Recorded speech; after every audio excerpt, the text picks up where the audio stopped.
schools, businesses, nearly every aspect of American life shut down. Biden and Harris called for this nationwide mandate. It's not about your rights, it's about responsibilities. Just think of this when you think of vaccination.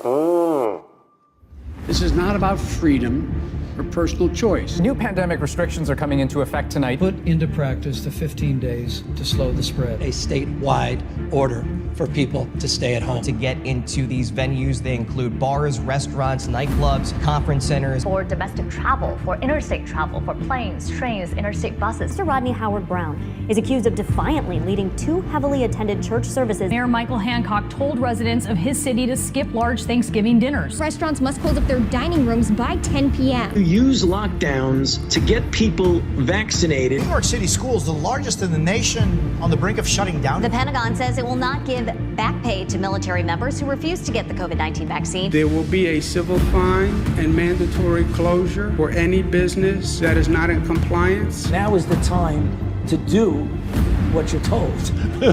I'm not going to sign any bill that takes authority away from me. Many of us are frustrated with the nearly 80 million Americans who are still not vaccinated. Democratic leaders apologizing or reversing course after multiple occurrences of do as I say, not as I do. We've been patient, but our patience is wearing thin, and your refusal has cost all of us. Dr. Fauci and the NIAID as a sponsor of her research. I want to know what their scientific evidence is that we need to have children as young as 2 being forced to wear a mask. He was engaged in a massive but a very effective cover-up of his funding of gain-of-function research at the Wuhan lab. I am strongly in favor of mandating. I'll now recognize myself for an opening statement. I thank our witnesses for being here today. The government response to the COVID-19 pandemic triggered some of the most aggressive usurpations of freedom present-day Americans have experienced. When we look back at the trillions of dollars spent, the immeasurable loss of freedom, the loss of jobs and businesses, the lost confidence in public health, and the immense societal harm created, Americans deserve to know it will not happen again. Every level of government, federal, state, and local, to some degree took part in this attack on the liberty of the American people. And corporate America, academia, and the media were happy to oblige. An apology, if we are lucky to get one, does not change the fact that the effects of COVID-19 tyranny are permanent if we don't act to change them. I will remind both my Democrat and Republican colleagues that the liberties reflected in our Constitution are not optional, and as a general matter should not be suspended for political expediency nor times of crises. In fact, the Constitution was written to constrain the power of government and secure liberty that the founders knew would be challenged specifically in those times of crises. On March 16, 2020, the Trump administration announced, quote, 15 days to slow the spread. And far too few government leaders did anything to stop the unconstitutional tyranny that would follow over the past 4 years. 4 days after that announcement, I wrote an op-ed in National Review urging Americans that we need a, quote, date certain to return to their normal lives or the government action in response to the pandemic would be worse than the virus itself. A year after 15 days to slow the spread, I wrote another op-ed calling for an end to the capacity limits on businesses, rules about what the vaccinated could and couldn't do inside and outside, and vaccine passports. But here we are. It was clear the COVID-19 measures were not about science or safety, but compliance and control. With the strong urging of the federal government, with particular propaganda from Drs. Fauci and Birx, by late April of 2020, 42 states, collectively leading approximately 316 million people, were subject to stay-at-home orders violating their fundamental rights to life, liberty, and the pursuit of happiness. Churches across the country were subject to strict social distancing and attendance limitations, while favored businesses were allowed to carry on, violating freedom of religion guaranteed in the First Amendment. Perhaps most egregiously, here in D.C., Mayor Browser joined thousands in Black Lives Matter protests while effectively banning church services for groups greater than 10 people.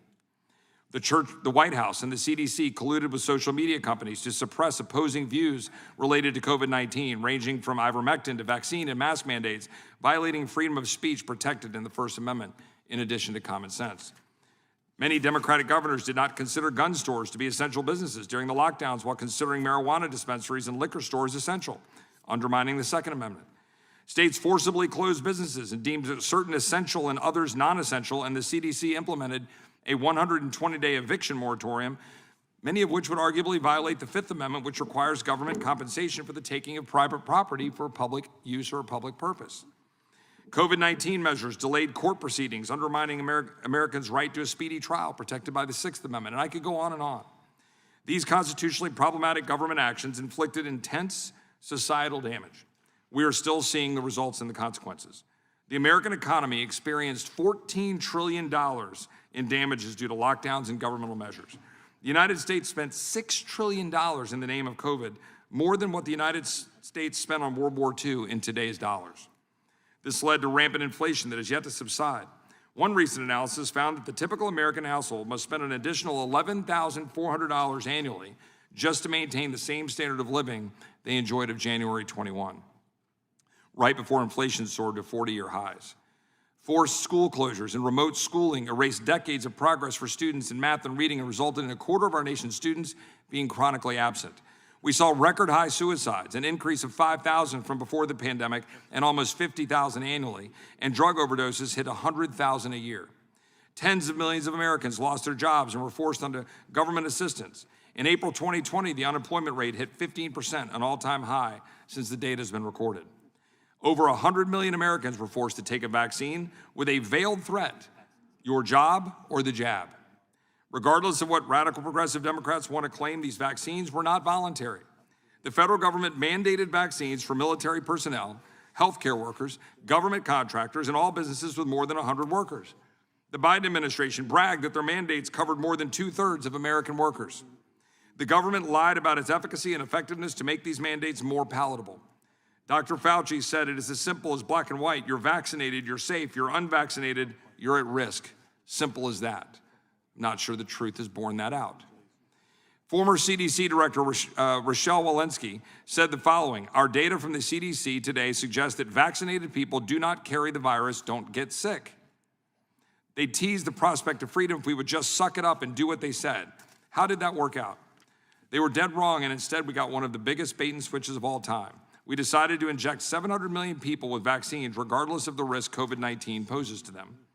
Here's the aftermath. 1 million adverse events from the COVID-19 countermeasures have been reported to the government. Only 11 have been compensated, while Big Pharma enjoys complete immunity from liability stemming from COVID-19 vaccine injury. Hundreds of thousands of small businesses shut down permanently, while big businesses like Amazon, Walmart, and Target raked in billions.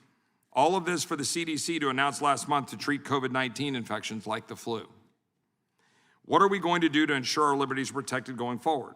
What are we going to do to ensure that unelected public health bureaucrats who promoted this on the American people are held accountable? We need to pass emergency powers reforms to ensure Congress can stop the expansion of the size and scope of government during times of crisis. We need to stop the funding of organizations that perpetuated this tyranny, like the United Nations World Health Organization, not accede to their power, as may be occurring this month. We should pass legislation to enhance congressional oversight of the runaway healthcare bureaucracy. We need to hold officials like Dr. Fauci and Birx accountable. God forbid something like this were to happen again. We should reject mandates, vaccine mandates, mask mandates, lockdowns, and trillion-dollar spending bills. This is a good place to start. We will likely hear the following today. We should view our response to the COVID-19 pandemic as a success. We should give the people in charge the benefit of the doubt, since it was a stressful and uncertain time. Sure, there are things we can improve upon for the next pandemic, but freedom is just one factor in the many complicated case-by-case calculations governments must make. Ignore all of this. Our rights are not to be negotiated. No matter how much they try to change the subject or rewrite history, we should never forget what they did to us. We must not be the victim of another government science experiment ever again. And that's exactly why we're here today.